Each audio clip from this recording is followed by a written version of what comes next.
जय हिंद, जय भारत, वंदे मातरम। मैं रविंद्र फौजी।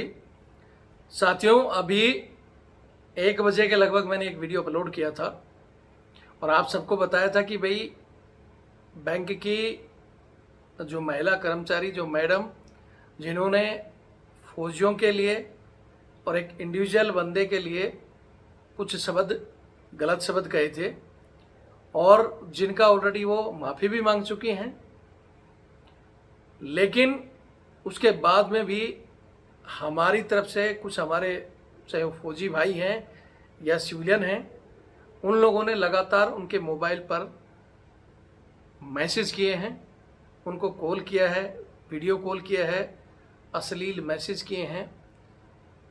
इन सब को लेकर अब वो मैडम पुलिस स्टेशन में केस दर्ज कर रही है और कोर्ट भी जा रही है।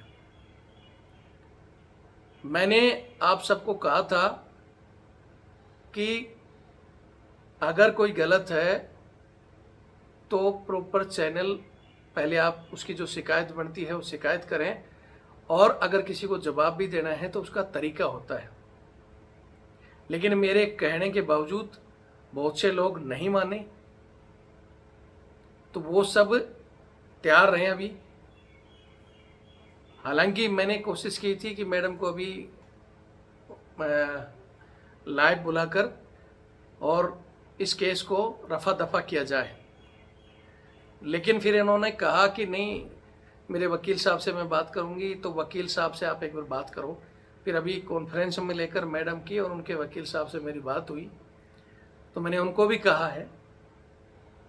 तो उन्होंने चीज़ें जो कही हैं कि भाई कानून सबके लिए बराबर है, और मैडम ने जो कहा, जिनको कहा इंडिविजुअल को, उनका क्या प्रक्रिया होनी चाहिए थी, वो मैडम की कंप्लेंट कर सकते थे या जो भी कर सकते थे। लेकिन उसके बाद इनको जिस तरह के शब्द बोले गए हैं, अब मैडम का भी हक बनता है कि वो उनके खिलाफ कोर्ट में जाए। मैं ऑलरेडी आपको बता ही चुका हूँ। बहुत से साथी जो कह रहे थे कि भाई ठीक है, मैडम पर सख्त एक्शन होना चाहिए, तो मैडम को जिस बैंक में, वो मैं पहले भी बता चुका हूँ कि वो HDFC बैंक की एम्प्लॉय नहीं थी, वो सिर्फ और सिर्फ एक लोन एजेंट थी, और वहाँ से वो बंदों को लोन दिलाती थी और उनका जो कमीशन मिलता था उनसे उनका घर चल रहा है। वो सिंगल मदर हैं, लेकिन आज के दिन वो रेंट पे रह रही हैं और उनकी नौकरी चलेगी तो उनकी क्या हालात होगी, ये आप सबको पता है। इसीलिए जब ये मेरे पास शुरू में केस आया था, मैंने बताया था उस बंदे से, जब मेरी बात हुई, किसी दूसरे बंदे ने मेरी बात कराई जो मेरे से जुड़ा हुआ था कि सर ऐसे ऐसे कोई केस आया है, तो मैंने उसी समय कहा था कि भाई देखा, हम जो काम करते हैं, आप नंबर दो, हम उनसे बात करेंगे, और अगर उन्होंने गलत बोला है तो वो माफ़ी मांगेंगी। आप माफ़ी के बाद उनको माफ़ करो, तो हम सिर्फ इतने लेवल का काम करेंगे। हम नहीं चाहते कि भाई वो भी एक महिला है और उसकी नौकरी जाए। मेरा यही सिद्धांत रहता है। उस समय उस बंदे ने भी एग्री किया, उसके जो साथ में थे उन्होंने भी एग्री किया कि सर हाँ, इतना ही होना चाहिए, और उसी हिसाब से मैंने एक वीडियो बनाया। हालांकि पहले मैडम को कॉल किया, उन्होंने उठाया नहीं, फिर मैंने एक वीडियो बनाया और वीडियो में सारी चीज़ें बताई मैंने आपको कि भाई कैसे कैसे उन्होंने बोला और ये नहीं बोलना चाहिए, वो सारी चीज़ें मैंने बताई। उसके बाद फिर मैंने फ़ोन करने की कोशिश की, उन्होंने नहीं उठाया। फिर उनका एक रिकॉर्डिंग आया जिसमें उन्होंने माफ़ी तो मांगी, लेकिन माफ़ी के साथ थोड़ा सा कुछ और चीज़ें जुड़ गई थी। फिर मैंने एक वीडियो बनाया और फिर मैडम को फिर कॉल किया कि आपको माफ़ी मांगनी है तो इस चीज़ को ख़त्म करने के लिए माफ़ी आप मांग लो। मेरे उनसे बातें हुई और उन्होंने मेरी बातों को मानते हुए माफ़ी मांग ली थी। और तब मैंने वो तीसरा वीडियो बनाया था और मैंने कह दिया था कि भाई अब कोई भी आदमी, आज तक जो कमेंट्स किया है आप लोगों ने, गुस्से में आकर या जोश में आकर कैसे भी कर दिया, ऐसे तो मैंने पहले कहा कि सभ्य व्यक्ति कभी भी, और ख़ासकर एक सैनिक, जिसको बार बार मैं हमेशा एक ही चीज़ कहता हूँ, फौजी आदमी की एक सिखलाई होती है कि सामने बुजुर्ग, महिला और बच्चे हैं तो उनके साथ कैसा व्यवहार किया जाता है। अगर वो गलती भी करें तब भी हमें उनके साथ उसी तरह का दोहरा व्यवहार नहीं अपनाना चाहिए। ये मैंने बहुत लोगों को समझाया।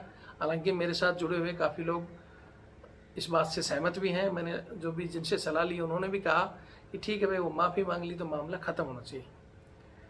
लेकिन कुछ लोगों ने कमेंट्स भी किया कि नहीं जी, उनकी नौकरी जानी चाहिए, वो भी जाना चाहिए। तो वो उनके निजी कमेंट्स थे। मेरी राय मैंने बताई दी थी, लेकिन इन सब के बावजूद मैं बार बार कुछ लोगों को मैं यही कह रहा था कि आप लोग किसी प्रकार का गलत कमेंट्स उसके व्हाट्सएप पर ना करें, और ना ही हम वीडियो बना रहे तो चैनल के नीचे इस तरह का कमेंट्स ना करें, ताकि बाकी लोग भी देख रहे हैं। आज जो वकील साहब बोल रहे थे कि सर एक तरफ तो आप फौजी भाइयों का साथ ले रहे हो, और ये जो मैसेज किया है 150 से 200 मैसेज, हालांकि मैडम तो उनकी संख्या बहुत ज़्यादा बता रही है, लेकिन जितने भी मैसेज किए गए हैं, कुछ लोगों ने वीडियो कॉल की है तो उन्होंने स्क्रीनशॉट लिए हैं, कुछ लोगों ने लिख कर डिलीट कर दिया। अगर वहाँ डिलीट हो रखा है तो भी आपको जवाब देना पड़ेगा कि आपने क्यों, क्या लिखा और क्यों डिलीट किया। बहुत से लोगों को लगता है कि हमने कमेंट्स कर दिया और उसको हम हटा देंगे व्हाट्सएप पर। चैनल पर तो चलो ठीक है, आपने लिखा हटा दिया तो हट जाएगा, लेकिन व्हाट्सएप पर आपने कमेंट्स किया और वो हटा भी दिया तो वहाँ मैसेज आता है, उसका जवाब देना मुश्किल हो जाएगा। अगर किसी ने किसी को इंडिविजुअल कहा तो वो उनका काम था, कानूनी प्रक्रिया करना, शिकायत करना, डिपार्टमेंट में मैं सारी चीज़ें बता चुका हूँ।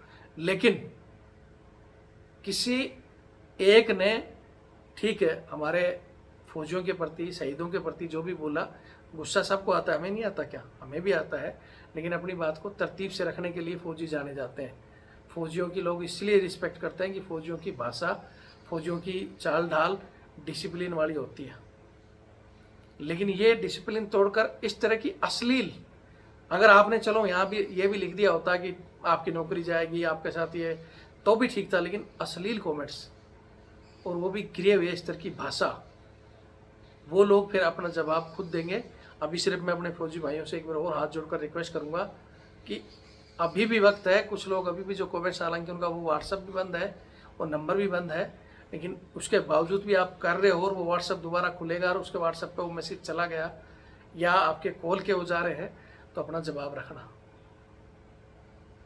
ये जो और है ना, जो आपको 4 आदमी बैठे होंगे, एक बोलेंगे अरे तू बोल दे यार, तू कॉल कर, हम तेरे साथ हैं, वो हम तेरे साथ वाले फिर बाद में पीछे हट जाते हैं। ठीक है, आप सभी को पता है कि हम खुद सिस्टम के खिलाफ लड़ते लड़ते सरकार से लड़ रहे हैं, और सरकार से हम लड़ भी लेंगे, अधिकारियों से हमारी लड़ाई है, लड़ भी लेंगे।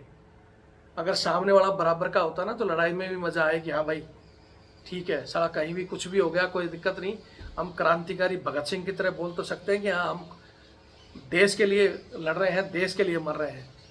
लेकिन एक महिला से लड़कर उसको जोर आजमाइश दिखाकर हम क्या साबित करना चाहते हैं? मेरा यही विचार था। अगर आप समझदार हो तो मेरे साथ जुड़े हुए व्यक्ति तो ध्यान रखना कि वो उधर कॉल ना करें, क्यों? वो कानूनी प्रक्रिया में जारी हैं। अभी मैंने उनके वकील को भी खूब समझाया है और भी कोशिश कर रहे हैं। अब वो शाम को बात करके वो करेंगी, मैं शाम को अगर वकील साहब कहेंगे तो वो लाइव आएंगी।